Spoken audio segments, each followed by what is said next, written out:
नमस्कार, मैं हूं आपके साथ दिव्या तिवारी। वर्चस्व की आज की कड़ी में कहानी कैसे बाहुबली की, जिसने गुनाहों की गली से होते हुए सियासत की हवेली तक का रास्ता तय किया। एक वक्त में उसका रसूख ऐसा था कि वो सरकार बनाने और गिराने तक का मादा रखता था। दूध बेचते बेचते शराब माफिया और फिर मंत्री बनने तक की दिलचस्प कहानी है उसकी। नाम तो सुना ही होगा, डीपी यादव। पूरा नाम धर्मपाल यादव।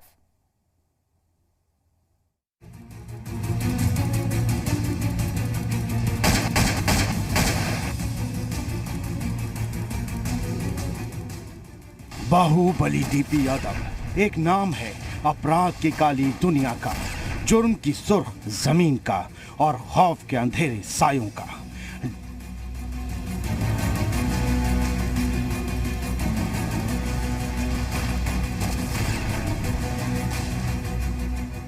डीपी यादव अभी हाल ही में अपने सियासी गुरु महेंद्र सिंह भाटी के कत्ल के आरोपों से बरी हो गया, लेकिन वो अब नई मुसीबत में फंस चुका है। उस पर रंगदारी, अपहरण, फिरौती का नया केस दर्ज हुआ है। ये और बात है कि पुलिस, अदालत, जेल और सियासत से तगड़ा नाता रखने वाले डीपी यादव के लिए ये कोई नई बात नहीं है। पहले हत्या के मामले में मिली राहत और फिर गले पड़ गई नई आफत, फिर जेल यात्रा की है तैयारी, फिर कानून के शिकंजे में आएगा डीपी यादव। डीपी यादव वर्चस्व की सियासत का वो सिकंदर जो किसी जमाने में सरकार बनाने और गिराने तक का मादा रखता था, एक बार फिर वो मुश्किलों में है, क्योंकि उसके अपराधों की फहरिस्त में एक और नया मामला जुड़ चुका है। मामला अपहरण, रंगदारी और धोखाधड़ी से जुड़ा है, जिसमें मुरादाबाद में उसके खिलाफ एफआईआर दर्ज हुई है।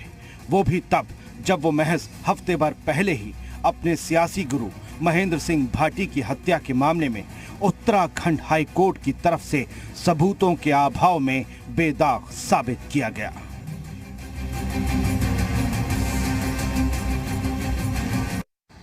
जब अपराध जगत में आए, अपराध जगत से फिर दबदबा बढ़ा, तो फिर वो राजनीति में आकर उसे शरण भी मिलती है, प्रश्रय भी मिलता है और उसमें आदमी जो है वो अपना सपोर्ट मिल जाता है राजनीतिक दल का।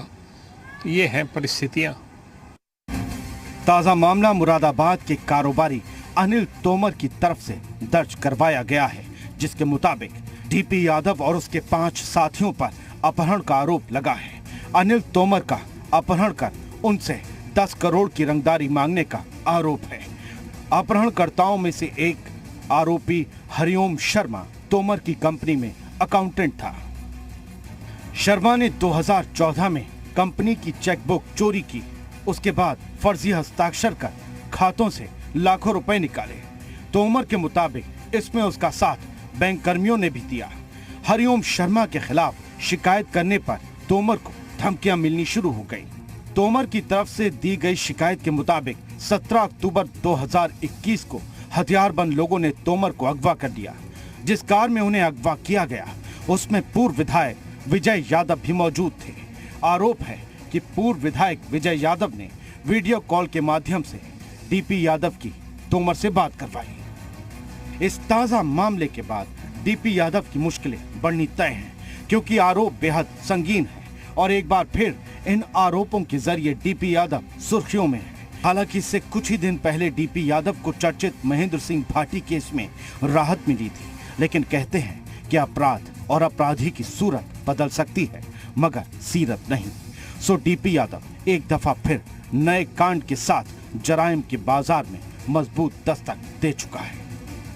एक समय मिनी सीएम कहने वाले डीपी यादव किस तरीके से मुलायम सिंह यादव के खिलाफ ही चुनाव मैदान में उतर पड़े, ये भी बड़ा दिलचस्प वाकया रहा। कुल मिलाकर अगर देखें तो डीपी यादव उभार और सफर के दौरान पतन के किस ढंग से शिकार हुए, इसको समझना होगा तो एक फिल्मी कहानी जैसी रूपरेखा तैयार हो जाएगी। दर्जनों मुकदमों में पुलिस के रडार पर चल रहे डीपी यादव का ये नया कांड तो कुछ भी नहीं। डीपी यादव की पूरी जिंदगी किसी फिल्मी स्क्रिप्ट से कम नहीं है।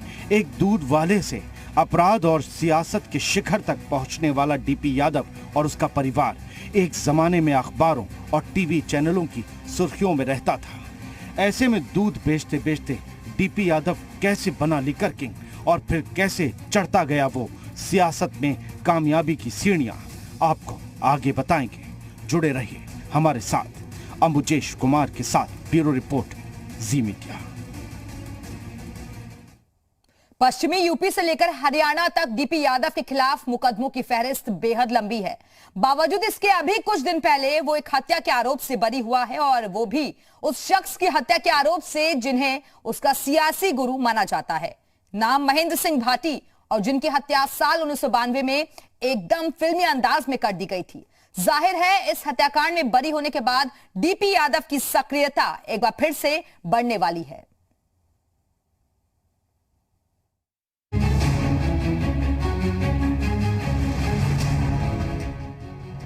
पश्चिमी यूपी में डीपी फिर बढ़ाएगा वर्चस्व, या फिर से वो लिखेगा गुनाहों की इबारत।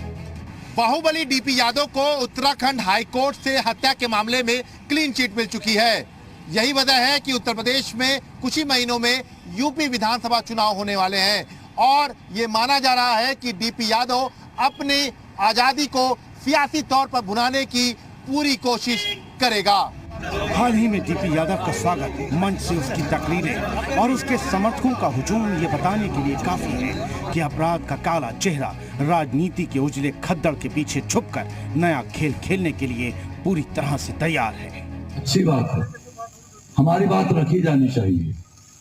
तो फिर मैंने इन 2-4-5 साथियों से ये कहा, क्योंकि एक दो यहाँ के बड़े अधिकारी जो हैं पुलिस के और एडमिनिस्ट्रेशन के, सबूतों के अभाव में उत्तराखंड हाईकोर्ट ने आरोप मुक्त होने के साथ साथ डीपी यादव ने एक बड़ा खेल भी खेल दिया है। दरअसल खबर है कि खुद के साथ साथ अपने परिवार और परिचितों के लिए भी डीपी यादव राजनीतिक जमीन तैयार करने में जुटा है। बहरहाल पश्चिमी यूपी की सियासत में डीपी यादव एक बार फिर मजबूत धमक के साथ एंट्री को बेताब है और तैयार भी। अब बस इंतजार इस बात का है कि उसकी एंट्री, या यूं कहें कि री एंट्री के लिए कौन सी सियासी जमात अपने दरवाजे इस्तेमाल होने देती है। ऐसे में निश्चित तौर पर यह जानना जरूरी है कि आखिर क्या खास है इस शख्सियत में जिसने हर बार अपनी किस्मत के सहारे अपने बुरे कर्मों का फैसला पलट दिया। आखिर कैसे बन गया एक साधारण दूध वाला इतना बड़ा नाम, ये जानने के लिए जुड़े रहिए हमारे साथ। अंबुजेश कुमार के साथ ब्यूरो रिपोर्ट, जी मीडिया।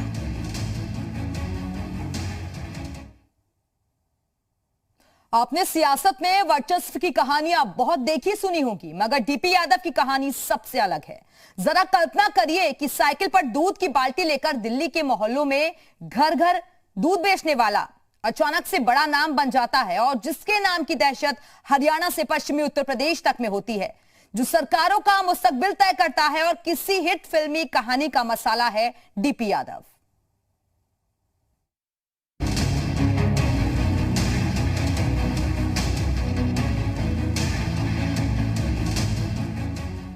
जगदीश नगर की डेयरी वाला धर्मपाल कैसे बना शराब कारोबार का बादशाह।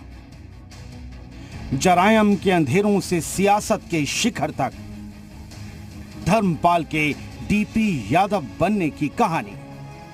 पश्चिम का जर्रा जर्रा बाहुबली डीपी यादव के अतीत से पूरी तरह से वाकिफ हैं। उसके कारनामे घर घर तक पहुंचे हैं। सियासत तक पहुंचने के लिए उसने बाहुबल का इस्तेमाल किया, और उसका ये सफर कभी भी आसान नहीं रहा। कोई नहीं जानता था कि एक दूध बेचने वाला आने वाले दिनों में माफियाओं का टैग लेकर एक बड़े बाहुबली का पोस्टर बॉय बन जाएगा। आज हम और आप जिस डीपी यादव को जानते हैं वो शुरुआत से ही बाहुबली नहीं था। नोएडा के पास शरफाबाद में रहता था डीपी यादव। डीपी यानी धर्मपाल यादव पहले एक आम इंसान था। वो जगदीश नगर में डेयरी चलाता था। वो रोजाना साइकिल से दिल्ली तक दूध बेचने जाता था। 1970 के दशक में शराब माफिया बाबू किशन लाल से उसकी मुलाकात हुई। फिर इसके बाद किशन लाल ने धर्मपाल का इस्तेमाल अपने दबंग गुर्गे के रूप में किया। कुछ वक्त बाद दोनों के बीच कारोबारी साझेदारी हो गई। इसके बाद शराब कारोबार में धर्मपाल यानी डीपी यादव का दखल बढ़ता चला गया। धर्मपाल उर्फ डीपी यादव का गिरोह तैयार हो गया। जगदीश पहलवान, कालू मेंटल, शूटर चुन्ना उसके साथी बने। 1990 के दशक में डीपी यादव उस वक्त चर्चा में आया जब हरियाणा में कच्ची शराब पीने से करीब 350 लोगों की मौत हो गई। इस मामले में डीपी यादव के खिलाफ चार्जशीट दायर की गई और 1991 में डीपी यादव पर रासुका के तहत कार्रवाई की गई। देखिए, शुरुआत तो डीपी यादव की बड़ी साधारण से परिवार से हुई गाजियाबाद में, और धीरे धीरे ये अपराध जगत में आ गए और महेंद्र सिंह भाटी हत्याकांड के बाद नाम काफ़ी आया। डीपी यादव अवैध शराब के कारोबार और अपराध में बड़ा नाम बन चुका था। इसी बीच 1992 में तत्कालीन दादरी क्षेत्र के विधायक महेंद्र सिंह भाटी की दिन दहाड़े हत्या कर दी गई, जिसका आरोप डीपी यादव पर लगा।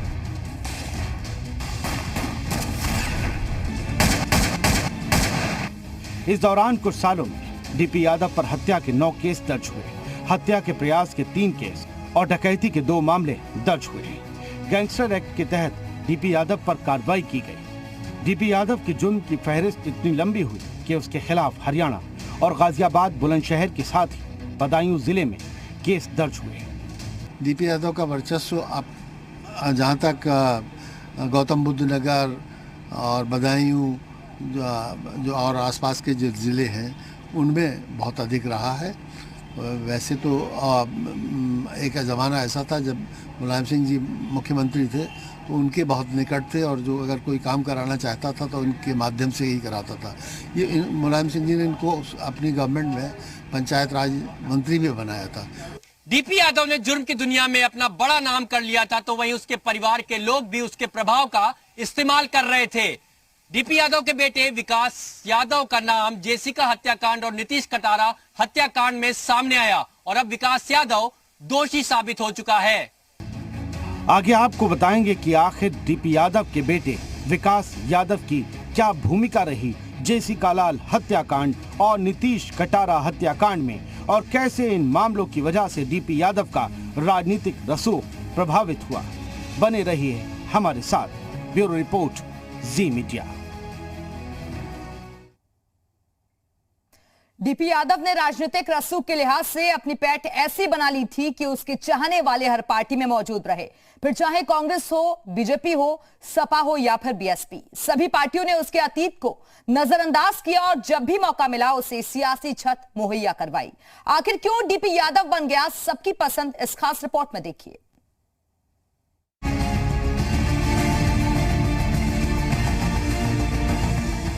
शराब के कारोबार में अकूत दौलत जुटाने के बाद डीपी यादव की कोशिश सियासत के रास्ते सफेद पोशी का चूल्हा उड़ने की थी, सो उसने जाल बिछाना शुरू किया। इस कोशिश में उसके काम सबसे पहले आई देश की सबसे पुरानी सियासी पार्टी कांग्रेस, जिसके पदाधिकारियों से नजदीकी का फायदा डीपी यादव ने बखूबी उठाया और अपने कारोबार के साथ सियासत में भी मजबूत दस्तक दे दी। 80 के दशक में कांग्रेस के बलराम सिंह यादव ने डीपी यादव को कांग्रेस पिछड़ा वर्ग का गाजियाबाद का जिला अध्यक्ष बना दिया।